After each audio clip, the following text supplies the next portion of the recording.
Hi, I'm Phil Craig. And I'm Andrew Lownie. And together we aim to bring you the most scandalous stories and some of the most scandalous people in history. So thanks for joining us here on the Scandal Mongers podcast. Finally, Andrew, we're moving on. We are. No more royals for the moment. We're dealing with other scandals. Other unexplained mysteries. Well, I guess the Kennedys are America's royal family, people have said. Yeah. And we've got someone who, in some ways, I think probably has solved the Kennedy assassination, which is almost literally 60 years ago to this day. I know. His book is one of the all-time classics, I think, in terms of journalistically investigating a conspiracy theory or theories. And yeah, he's been in the news quite a lot, actually. I think he's putting out a new edition. We'll put a link in the bio of the program. Yes, no, he's always very impressive. I mean, full mastery of his facts, very articulate, and I'm looking forward to this. Yeah, I think as a primer to people who don't know as much as you, me, or him, he knows a lot. I guess the focus of his work really was always on Oswald himself. You know, that's why his book was so interesting. He really digs into his life story and makes it very clear that he was the obvious suspect because he behaved so suspiciously. You know, his weird political journey was very left-wing. Then he decided the Soviet Union was rubbish, so he went off to Cuba, and they didn't particularly want him. And he came back. He was a trained sniper. He was seen carrying a gun, wrapped up in a blanket into the book depository, and of course he runs away, shoots a policeman. Most people don't know that. It's not just Kennedy who dies that day. He shoots a policeman. Tippett. But I think also, I mean, by just trying to understand the motivation and not getting bogged down in a lot of the minutiae, at least when he starts, as you say, it lays out, it looks very logical when you look at it in those terms. And you just need to cut away a lot of the anomalies that clearly are there. There was clearly a cover-up, but a cover-up, I suspect, because the CIA were looking at Oswald a bit more closely than I think perhaps people realized. No, he was certainly on their radar. And all the stuff about the mafia and the Teamsters Union and all sorts of dodgy things going on around Cuba. I mean, all those things were happening. You know, America was trying to destabilize Cuba all the time and even tried to kill Castro. But Oswald was sort of separate to all that. He's just his own little mad thing. And people just seem to have always wanted to make more of it than that. Well, I think it's like Diana. I mean, story. I mean, you can't sustain a conspiracy as large as that for so long. You know, with everyone there, and it doesn't make sense. I mean, in the way it didn't make sense for Prince Philip to kill Diana, it doesn't make sense for Lyndon Johnson or the CIA and everyone else to kill Kennedy. Quite agree. Okay, well, before we meet him, shall we just do a little bit of housekeeping? We have a shop. I'm very excited about our shop. So far, we had 3 sales. I think 1 to you and 2 to me.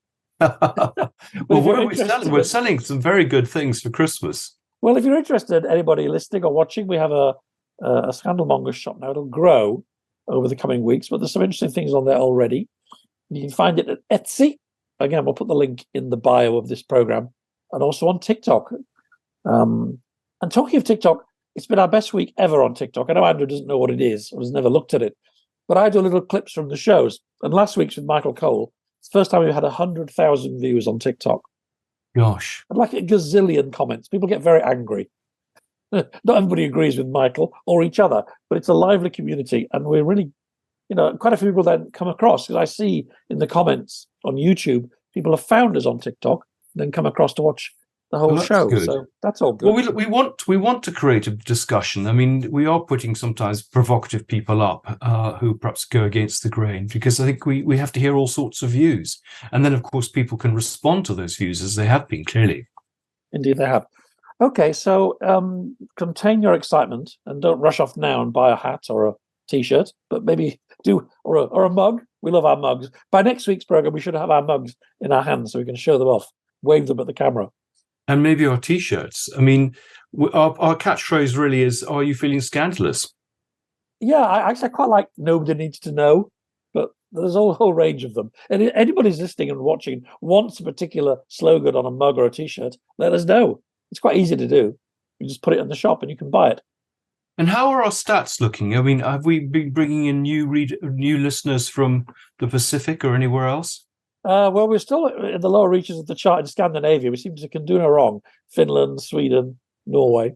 I think Argentina as well. We're in the charts. No, it's good. It's all good. 200,000 downloads now. Not as many as some, but growing. That's the key thing, I think. It's growing. And it's interesting. People are going back to the earlier episodes. We've, I think, put up the top 5 episodes so far in terms of popularity. We've also put forward some of our favorites. And we're keen to know what other people have enjoyed, and that will help guide us what we do in the future. But we've got a couple of scandals coming up, haven't we? Jimmy Savile, Robert Maxwell, and Jeremy Thorpe. And I think we're going to have a surprise over Christmas, aren't we? Yes, we're planning a little Christmas surprise for our loyal listeners. I think we're also looking at Madeleine McCann, something that many people have asked us to do. We're trying to arrange a show on that. So the next few weeks will be non-royal scandals, but hopefully really gripping and interesting. Yes. So looking forward to that. And do you want to go and find out more about Kennedy? Yes, I think that we should. Let's do it. Here we go. Sure. It's lovely to have you back. It must be a very busy time for you with the 60th anniversary of the assassination. Yes, I predicted that incorrectly. I said to my wife, Tricia, a few weeks ago, the 60th anniversary won't be that much of a retrospective because it's so long afterwards. And I've seen others pass without a lot. But for some reason, this caught a lot of attention, maybe because it's the last one we will have with a zero that has witnesses still alive, even though they're now near 90 who were there that day. So it's a passing of an era in some ways. Gosh. And are new things emerging now? Are people coming forward? I mean, there's the famous story of the policeman who's changed his story, which I think you've addressed in your book and in articles. Yeah, I mean, there's always something breaking. I mean, people forget, I think we've had 32 or 33 people confess to being the second assassin, believe it or not. Gosh. So there's always there's no mystery there then. Yeah, no, it's quite amazing. So there's always some bit of news coming out. But this time, on this anniversary, you're absolutely right. There was a bit of news from somebody who was there without any question, a Secret Service agent who says he found a whole bullet on the day of the assassination in the presidential limousine as it arrived at the hospital where they were frantically trying to revive a mortally wounded president. And he did the opposite of what anybody would expect. He took that bullet in the middle of an assassination, put it in his suit pocket, then walked around with it for about an hour before leaving it on a stretcher at the hospital as the Secret Service prepared to fly back to Washington with the corpse of the dead president, and then didn't tell anyone about it for 60 years until he published a book this year. So, at first glance, you think to yourself, no way, it has to be wrong. It's just another fake story. But the more I've studied it, I think that he did the wrong thing. It's a terrible dereliction of duty, but he might actually be telling the truth in a basic sense about having found this bullet, which is actually a quite infamous bullet. It's the one that's called the single bullet or the magic bullet by Oliver Stone and others. And it explains how it ended up on a stretcher at the hospital where it was found about 45 minutes after the president left. So now we know how it got there through a Secret Service agent that did absolutely the wrong thing on that day. Gosh, it is the magic bullet that's the center of the loan or the conspiracy, really, because the theory is that one bullet couldn't have done the damage it did. But I mean, you addressed this in the book, don't you? It's one of the first things I looked at when I was investigating the case, because if that so-called single bullet isn't physically possible, then you've got a conspiracy from the get-go, because Oswald or any shooter didn't have time for more than 3 shots. One of them, according to the Warren Commission, the official report, was this shot that hit Kennedy and went on to hit the governor. Now, what had happened is by the time I did the book 30 years ago, there was a whole series of new tests that could be done by ballistics and firearms experts. It wasn't available to the FBI when they investigated the case in 1963 and 64.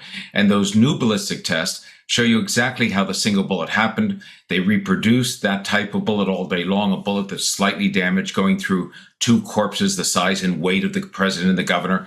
So there's not a mystery in a ballistic sense, forensic sense about that bullet. People are still stuck to the idea that it couldn't have happened. But in terms of those of us who study the case, that bullet did in fact wound those 2 men.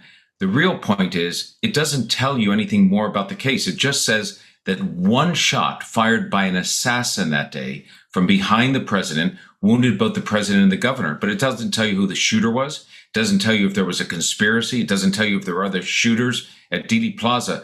People assume that if you conclude the single bullet happened, then you're saying just a lone assassin, no conspiracy. That's not the case at all. You're just starting your investigation. Yeah. And also, a lot of documents have come out in the last 30 years. I mean, not as many as perhaps people hoped, but they seem to back up your theory. I mean, it's just the CIA kind of covering their tracks a bit about other investigations.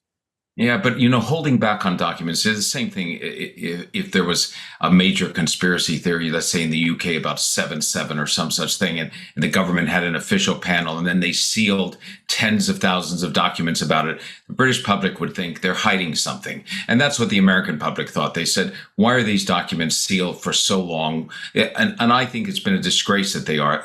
It's one of the governments shot itself in the foot on this. The American people have a right to know what the government knows about who killed the president. And these documents should have been released long ago. The fact that there are 4,000 left, millions of pages have been released, but now 4,000 left, everybody says, well, that must be the smoking gun in there somewhere. And what's in those files? The tax records of Lee Harvey Oswald. They've never been released in part. The tax records of Jack Ruby, tax records of some of the companies. William Manchester, the great historian who wrote a book called The Death of a President, his interviews with Jackie Kennedy, the first lady, and with Bobby Kennedy, the president's brother, they're still sealed. So people who are waiting for a major revelation about the conspiracy to kill the president are going to be disappointed. Historians are going to like the release of these final documents, which have been held up for a whole bunch of bureaucratic reasons. But there is nothing in there that's fundamentally going to change the way we understand this case after 60 years. But hasn't Robert Kennedy? Sorry, Andrew. Sorry, hasn't Robert Kennedy sort of said that come out and said that this is covering up something? Oh, absolutely. I mean, the RFK Jr. It has a split with his own family. The rest of his family disagree with him on this. He believes that his uncle, Jack Kennedy, the president, was killed by the CIA. He believes that his own father, Robert Kennedy, was killed by the CIA.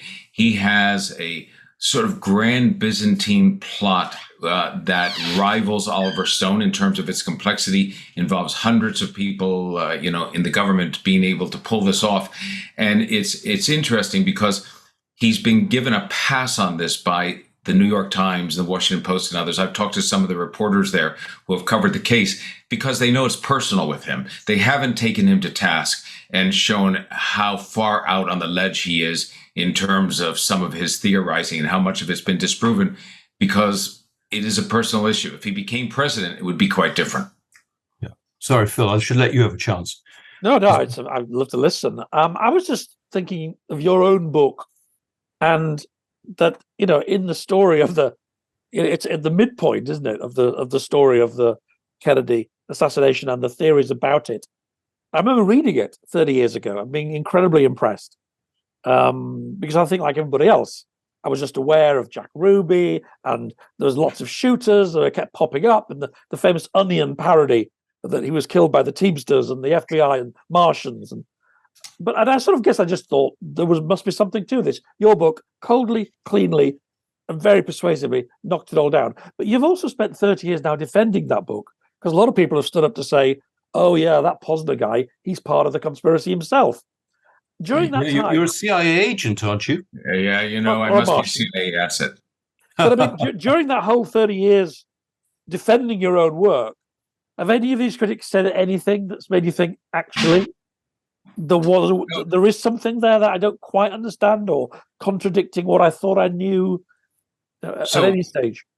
No, so what they have done, so what is it in the last 30 years that has been interesting is the developments about the release of the files from the Soviet Union, former Soviet Union, where Oswald spent time, the Minsk KGB, and to the extent that the Cuban government, Castro government, and its successor governments have released some of the files about Oswald's sort of very, very raucous meetings at the Cuban mission, in Mexico City, only 7 weeks before the assassination. The question is whether Oswald may have carried out the assassination not as part of a plot, but in order to impress Castro and those who had said no to him. He wanted to get to Havana. Whether they egged him on in some ways to take some grand step, and this was part of what was in his background. I'm still interested. We say we want to see the files from the American archives. I hope one day to see the files from the Cuban archives, that what they have in terms of the memos that were sent back from Cuban embassy officials about Oswald. It would be quite interesting to find out. And then we would know, Phil and Andrew, whether the CIA, who was monitoring the Cubans very carefully, was spying on them all the time, if the Cubans said, oh, by the way, we had this very volatile guy in our embassy who was claiming to be a communist, and we told him, go back to America and prove to us how loyal you are. Did the CIA know that was a potential risk coming back into America and then not tell anyone like the FBI? We know that happened on 9/11, where the intelligence agencies didn't communicate with each other. So those are the questions, what develops in the last 30 years that I'm interested in finding out more. It's not going to necessarily establish a conspiracy, but I think it may show us more about Oswald's motivation. And both Andrew and Phil, you will appreciate this, that when Case Closed was signed up by Random House, and especially, Andrew, you're an agent and you publish your own book, so you know how this process works. They turned the book down initially because it wasn't a book that said, here's what happens in the case. It was a book that was just going to look at the facts and maybe tell you the 3 or 4 mysteries that were left. Only after Oliver Stone did his film and everybody then was interested in the Kennedy assassination did they say yes. They paid very little for the book. It was a small book. And about halfway through the research, I sat down with Harry Evans, who you well know, who's been the editor of the London Sunday Times, had established the Insight team, that great group of investigative reporters who went off for months and came back with the DC-10 stories, the thalidomide, all those tales. And Harry believed it was the mafia. And my editor, Bob Loomis, and I said, I think you can put out a book that says, here's who killed Kennedy. And Harry said, like, who? And I said, Oswald. And they said, and who? And I said, Oswald. And there was a moment in which you could tell Harry was afraid that all I had done was gone off and read the Warren Commission and come back with this. They didn't know what they were going to do. When Harry eventually saw what was new in terms of the ballistics, how I criticized and showed where the errors were of the Warren Commission, how the FBI and the CIA had covered this up and people misinterpreted it as a cover-up of a murder, but it was a cover-up of their own bureaucratic reputations. He became what I call a born-again sort of lone assassin enthusiast. And Harry is the reason that Case Closed was received well, I believe, in 1993 when it was published, because he put his personal reputation behind it. He wrote letters to, the editors that he knew and the reviewers at different places saying, I believe in this book. If that book had been published by a smaller publisher with less enthusiasm, and it can make the difference, they were worried at Random House, and I was as well, that the book would not sell 5 copies, because who would be interested in paying $25? The few people who thought it was Oswald would say, well, I know that. I don't need to hear that. And all of those who thought it was a conspiracy, which was the vast majority after Stone's film, would say, I'm not going to waste $25 on a rehash of the Warren Commission.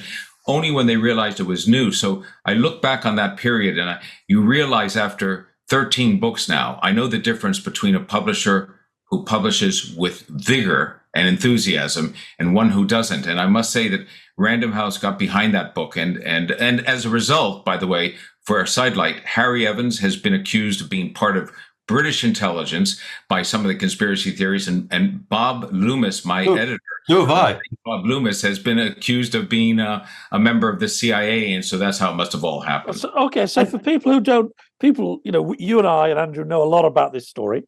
But I'm guessing quite a few people who are listening and watching don't. Given everything you now know about Oswald, who is he is the lone assassin, how do you now interpret the year leading up to the assassination, his behavior, his motivation, what really made him do it? Can I just jump in there? Because I'm representing a book at the moment that argues that Lauren Hall was involved in this, that actually Oswald was tricked into becoming the assassin by people who thought that this would allow them to invade Cuba. I don't know if you've come across that theory. That theory has made its way around. I didn't know it was now into a book, but I'm not surprised. Rob Reiner, the famous American producer, just has finished a 10-part podcast here in America that looks as though he just woke up from a coma 25 years ago, because it's all old information that's been long debunked. He interviewed me for an hour for it and then sent me a note on the day of the publication of the podcast to say, I'm sorry, We sort of had an idea. I wanted to have a podcast about what I thought happened, and your views didn't really fit in, so we left you out. That's the way it works. So there will always be a market for that. But what you said a moment ago is why Oswald, and that's the key. The Warren Commission was very, very weak on providing the why, the motive, and people. A prosecutor doesn't need to establish the reason why in convicting someone of murder. They just need to show they did it. But the public, juries, want to know why. It's an indispensable part. And with Oswald, is peculiar, as is Oswald. He's just turned 24 years old. I wrote a piece recently on Substack called The Equivocal Assassin. This was a young guy who committed himself to assassination as political change. He had tried to kill a retired army general in April, just a few months before the assassination, a fellow called Edwin Walker, who he thought was the next Adolf Hitler. He was going to become governor of Texas and then move on to the presidency. He gave much too much credence to Walker. He shot at Walker, missed him when the bullet just grooved along the edge of a window frame. But this was going to be his contribution to history. And in November of '63, when he comes back to Dallas, dejected and heartbroken over the fact that he was rejected on his attempts to get a visa from the Soviets and the Cubans to go down to Havana, where he thought the real revolution was taking place, Oswald comes back to the U.S. He gets a job at a place called the Texas School Book Depository through a friend of his wife, not from the CIA or any grand plot. And 3 days before Kennedy is killed, he reads in the newspaper, because they print the motorcade, that the motorcade route is going to come right in front of the building from where he's working. And he has an opportunity on a silver platter to throw a cog into the machinery of government much bigger than killing Edwin Walker. The Oswald that I came to understand could have been on the 6th floor of a building in downtown Moscow shooting that day at Nikita Khrushchev. He had come to hate the Soviet Union. He hated the U.S. even more. He thought the only real revolution was taking place in Cuba. And the night before the assassination, he has to go and collect the rifle that is tied the next day ballistically to all the shots that hit Kennedy and the governor. He collects that rifle at a place where his wife is staying. They're separated. They've had a very raucous marriage. She's staying with a friend outside of Dallas. And he has a discussion with her. He says, come back. Stay with me. Let's reunite. I'll buy you a washing machine. Big deal for them. They had only $200 to their name. And he makes this effort, and she rebuffs him at every opportunity. And there's an open question. She has discussed it since. What if I had said yes to him? Was he lying that night when he said, get back together? If she had said yes, would he have left the rifle in the garage and not taken it wrapped in paper the next day and pretended it was curtain rods?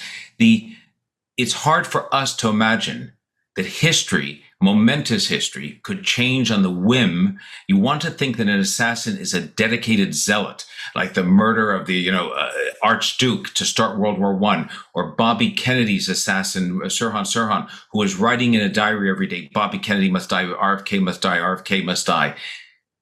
It's hard to think that the chaos of life could have a person who's willing to make his mark in history and literally take the opportunity to kill Kennedy, but not be so impassioned in hatred against that individual.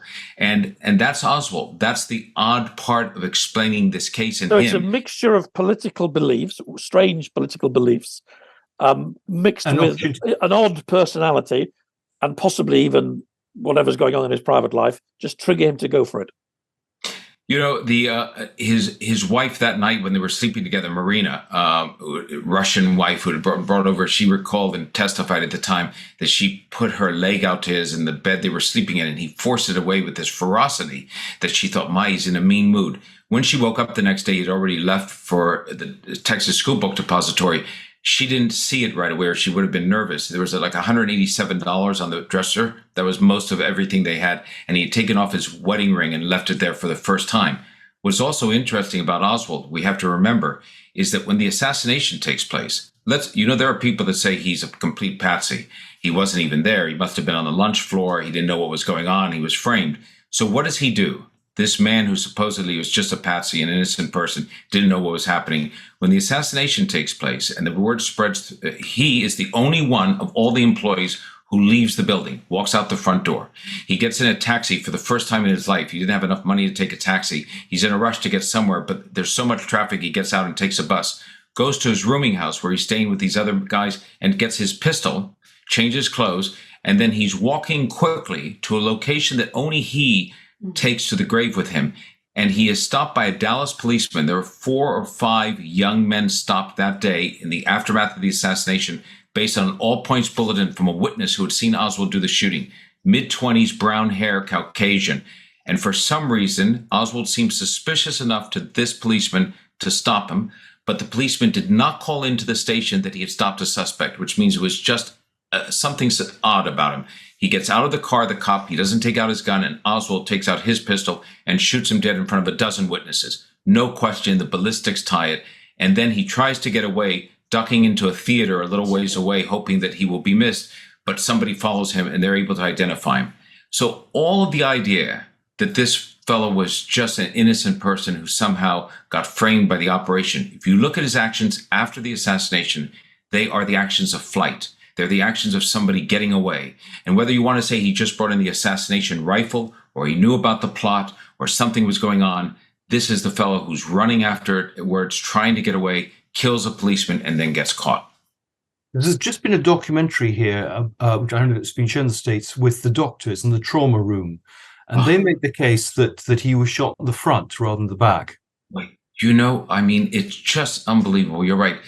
I have to remind myself sometimes that I have a life other than Kennedy, so it's good to be able to go on with things. But the reason I say this is because if I just was looking at this case, my blood pressure, I would probably have high blood pressure as a chronic medical condition. That documentary that was done by Paramount is a shameful documentary. Now, you look at it, and if you're just watching it as an observer, it has all of the earmarks of a real documentary. These are the doctors who treated Kennedy at the time. They're gathered around in this group table. It's fantastic. And they're reaching these conclusions. How can this possibly be wrong? First of all, there were over 25 different doctors, physicians, medical orderlies, nurses who had access to trauma room 1, where Kennedy was treated at some point on that day at Parkland Hospital. This is what I call, and you can go through the line, the secondary group of doctors not involved in the actual efforts to resuscitate him or do anything on him. You can go down the list. I interviewed every one of the primary treating physicians at Parkland in 1992. I have extensive interviews with them, and I have them in a full chapter. They debunk every part of the theories now talked about in this documentary. They say, yes, we did think it was a front shot. We looked at him, we saw a small hole on his neck, and all of us, when treating him, said, oh, he was shot in the neck. Then we did a tracheotomy over that, so you could never see it again. And so I said, here's the key question. What about the wound on his back that's a little bit higher, that looks as though it's a bullet entry wound, in which the clothing on the jacket and the shirt are pushed in as though that's the entrance? They said, oh, everyone independently. We never turned him over. We never took the president because he had this massive wound. He was brought in. He's laying on his back. We treated him. No one turned him over. We never saw that bullet wound. So the only one they saw was the one from the front. Yes, it looked like an entrance wound. Then when they saw the autopsy x-rays and photos, which they then studied, they realized that that was actually the exit wound from a back wound that was even smaller. But these doctors are rehashing that history as though none of that happened. The producers who put that together never contacted me. They never reached out for a counter interview. They never asked for any facts. They had an idea to sell. They've done it in a very slick package. And it's really disappointing because this is the type of material which you can't fight eventually. I'm just one person out here saying, oh, by the way, I've got 31-year-old interviews that debunk all of those issues. But few people are interested in that. They'll watch instead the documentary and be quite impressed by it. And it really is unfortunate. I mean, do you feel you're a lone voice? I mean, you've got fantastic reviews on Amazon. I mean, I think 63% 5-star. So, I mean, the people reading the book, I mean, people like Phil and me are convinced, but are other people, in a sense, being interviewed now with you saying, look, I'm afraid, this is the real story. You may want to believe other things, but it's not right. Yeah, I mean, there's still a surviving member of the Warren Commission. He's nearing 90, but they expect him to say that. The Vince Bugliosi, the former prosecutor, got Charles Manson locked up, did a big tome. As you think my book could be used as a doorstop, his book could be used as even a better doorstop. But he's passed away. There are a lot of researchers who happen to believe this, but they don't have the profile to be able to go ahead and argue it all the time. And I do think that a conspiracy is a sexier story, if you want to say, to sell.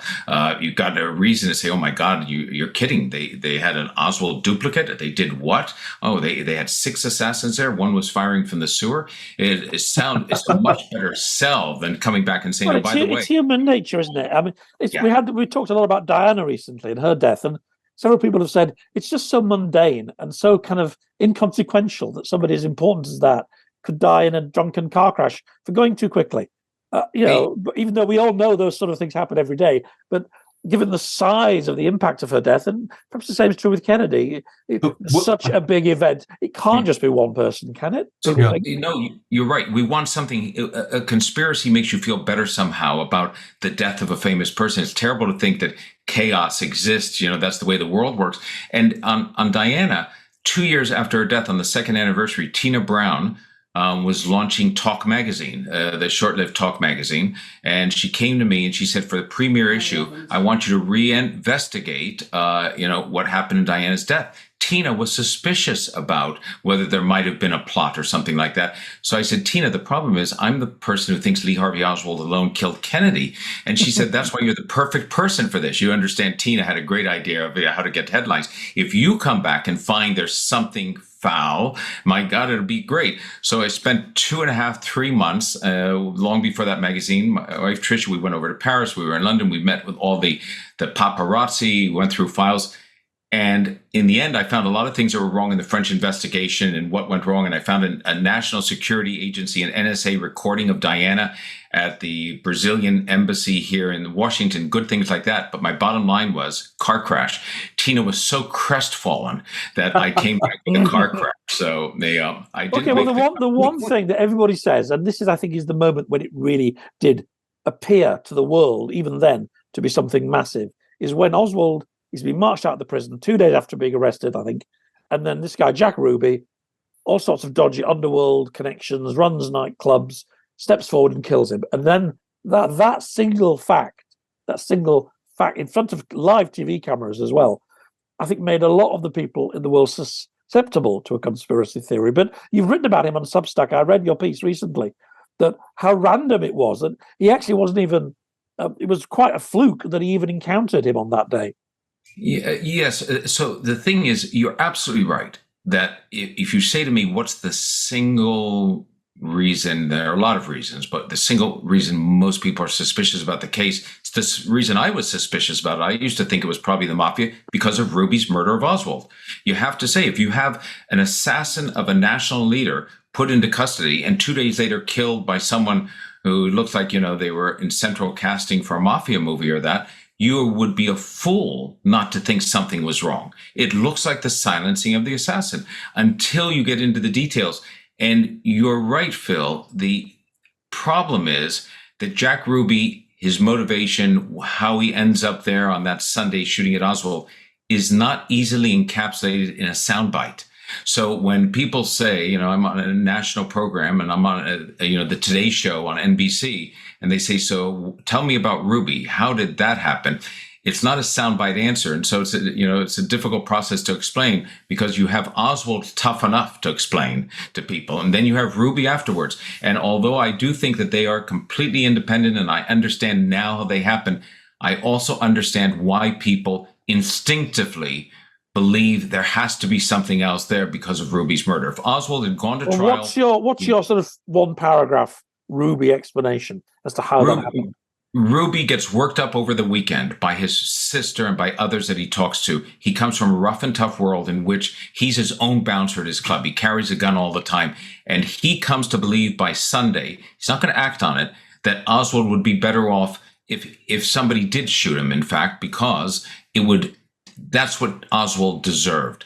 But Ruby isn't the one going out to shoot him. He happens to go downtown on that morning on a Sunday to send a $25 MoneyGram to one of his strippers who calls him in the morning and needs it. And that's the only place in Dallas where he can do it on a Sunday morning. And then Oswald, who should have left long ago from police custody, has been delayed because he asked for a change of clothes and somebody else interviewed him. Ruby sees the crowd down the street, locks his 2 dogs, his favorite dogs, in his car, walks down the street to see what's going on, realizes Oswald's about to be moved, and walks down the sort of that ramp into the garage and literally It's what Jack Ruby does all his life, acts on an impulsive moment that gets him into trouble time and time again. This time it's going to put him in the history books. He whips out his gun, shoots Oswald. And this is like a movie. He says, you killed my president, you rat, type of thing. It's like a James Cagney from a bad movie. And then when he's tackled by the police, he's saying to them not to be so rough with him. He says, you know me, it's Jack, because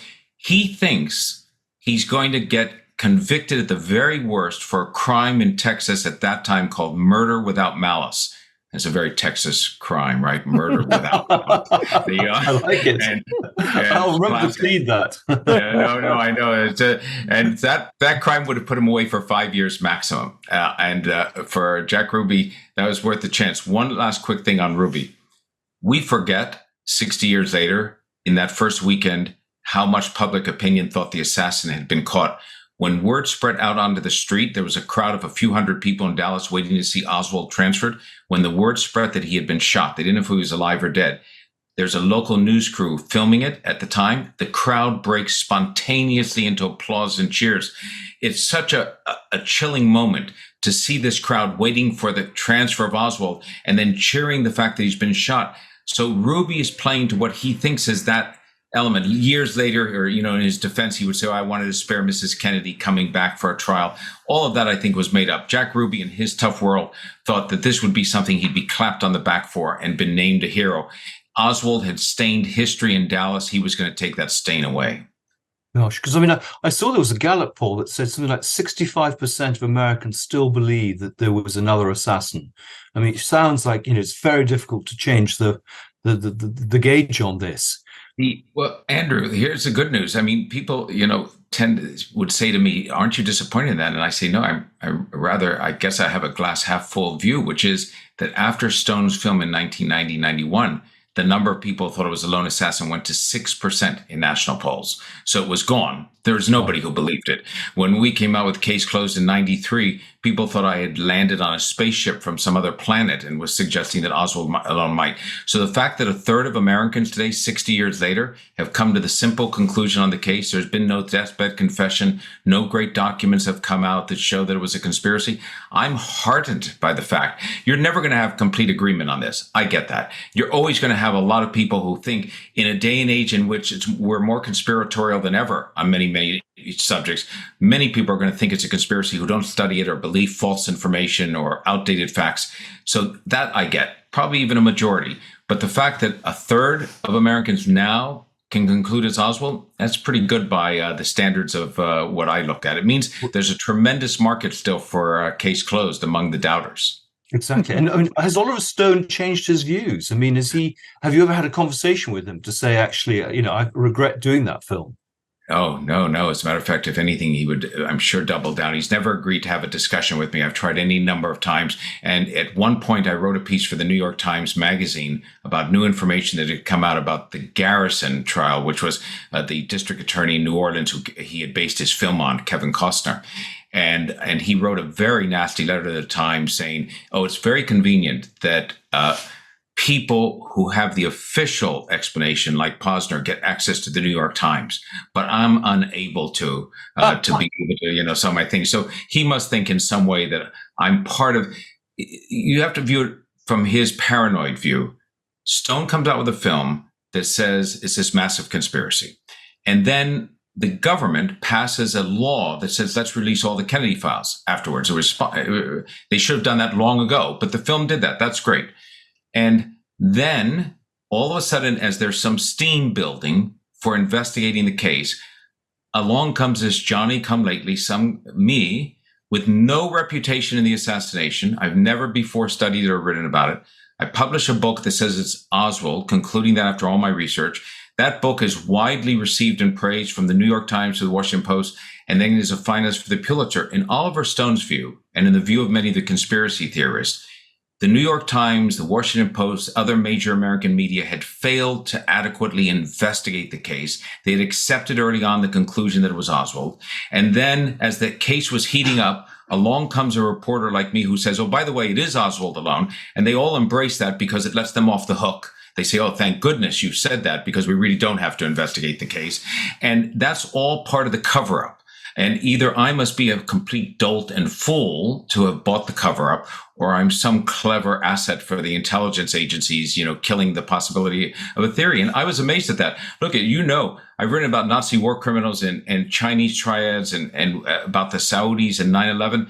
I've never had to have a police file opened up, an FBI file opened up. The only time was after case closed, when my wife and I received so many threats. I was accosted physically on the street in New York by a flight attendant on a flight. We received dead fish in a package. We had a rat's tail sent to us, very threatening material. That's hard to believe, that you could be an investigative reporter, and the only time people are actually out to threaten that they want to kill you is when you say Oswald did it alone. But that's the passion that some of the people who think it's a conspiracy have, that it's a religion for them almost. And is it partly, do you think, because this idea of Kennedy as the sort of failed messiah, he was going to do so many things. He was going to end the Vietnam War. He was going to transform American society for the better. It was going to do all these things. And of course, this assassination, controlled by all these shadowy forces, stopped him doing them. I don't know if he was going to do any of those things, and he probably wasn't. No. But that truly is human nature, which is to look forward and say, oh, things would have been better if it hadn't been for that. And maybe it would have been different if what followed, we had some great things done under Lyndon Johnson, like the Civil Rights Act, some great things in America, but it was overshadowed by Vietnam and the lies the government told about Vietnam. And then we came into the late 60s and the growth of the Weather Underground and the left, and we had Cambodia and Laos, we had Watergate, we had the lies eventually over Iran-Contra. So things looked bad politically. And I think that a lot of people looked at Kennedy, this young, charismatic president, the best and the brightest. That's what they called it, right? It was Camelot. So it was this magical period after the gray, dull Eisenhower years. And all of that's cut off abruptly. Lyndon Johnson is not charismatic at all. The person who replaces him. And so and then on top of that, the assassinations of his brother 5 years later and Martin Luther King. People think it would have been a different America, and we don't know. Maybe it would have been different, but we don't know how. But they ascribed to Kennedy all the things that turned out to be bad. He would have known better. He would have kept us out of Vietnam. He wouldn't have allowed it to become this. And so as a result, they say, therefore, the secret government, the powers that be, must have done something to stop him. And one last thing, that, people say the CIA and the mafia killed the president. And I say to them all the time, while the CIA and the mafia were in league together trying to kill a head of state in the early 60s, it wasn't Kennedy, it was Castro.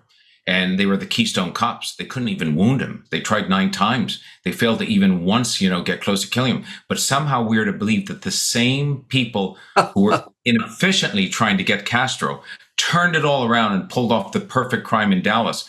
I just don't believe it. I think that's a very good point to end. This has been brilliant. I mean, you have the facts at your fingertips. I mean, do you dread November anniversaries because it all comes around again? You've got to make the same case, or do you find that people, as you say, people are changing their views, and so it's worth? I don't mind it. The person who minds it is Trisha, who said to me, and a couple of years after Case Closed had been published, she said, I'm so glad not to be living with Lee Harvey Oswald anymore. And little does she know that Lee Harvey Oswald comes back into her life. She's only 10 feet away from me here, listening to it again. Hello. There she is. I'm so sorry. She gets punished by having to listen to them. And she hears them. And, I think, it's fine. It's better that we're discussing it than not being able to discuss it at all. But sometimes I do think, as a last thing, when you mentioned the doctor's documentary that was out, I have the information about that, and maybe I'll write a Substack and I'll show exactly why it's such a shameful program. But at some point, like Vince Bugliosi has passed away, when I'm no longer here or that, you'll lose the ability for people to have that answer. The false information tends to last a little bit longer or prosper a little longer or whatever else. This podcast will go on forever. It'll be eternal. That's what It'll be your last testament. That'll be it. It's a good last testament if I had to have one. Oh, that's so good. No, we really appreciate you giving it all this time. I think the whole world wants to talk to you this week, but thanks to you and to the shadowy figure behind the screen. Hi there. Thanks for sharing him. Thanks so much. You're always so brilliant. And Yeah, thank you very much. We love talking to you. Bill, Andrew, thank you. See you soon. Bye-bye. Goodbye. Bye-bye. Thank you for listening to the Scandal Mongers podcast. This has been a Podcast World production. You can get in contact with our show by emailing team@podcastworld.org, placing Scandal Mongers in the heading, or via our social media links within the show's bio.